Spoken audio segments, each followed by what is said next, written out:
And இன்னொரு முக்கியமான விஷயம், யாரெல்லாம் கணவன் மனைவிக்குள் சண்டை வரும்போதெல்லாம் டைவர்ஸ் பண்ணிடலான்ற வார்த்தையை யூஸ் பண்றீங்களோ அவங்கெல்லாம் நிச்சயமாக ஒரு நாள் அதே சூழ்நிலைக்குள் தள்ளப்படுவீர்கள். நெருப்புன்னு சொன்னா உடனே சுற்றுமான்னு கேட்காதீங்க.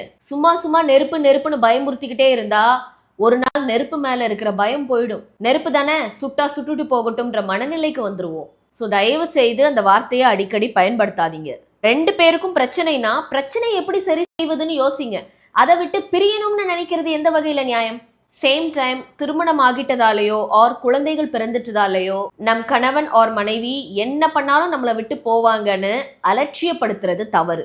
ஸோ வெறும் காசுக்காகவோ பிசிக்கல் இன்டிமசிக்காகவோ ஆர் சோஷியல் ஸ்டேட்டஸுக்காகவோ யாரும் யாரோடையும் வாழணும்ன்ற கட்டாயம் இன்னைக்கு யாருக்கும் இல்லை. இப்படி இருக்கும் பட்சத்துல எல்லாத்தையும் தாண்டி உங்க ஸ்பௌஸ் உங்ககிட்ட உறவு பாராட்ட முற்படுறாங்கன்னா காரணம் அவர்களுக்கு உங்கள் மேல் இருக்கிற அன்பு காதல் மட்டும்தான்.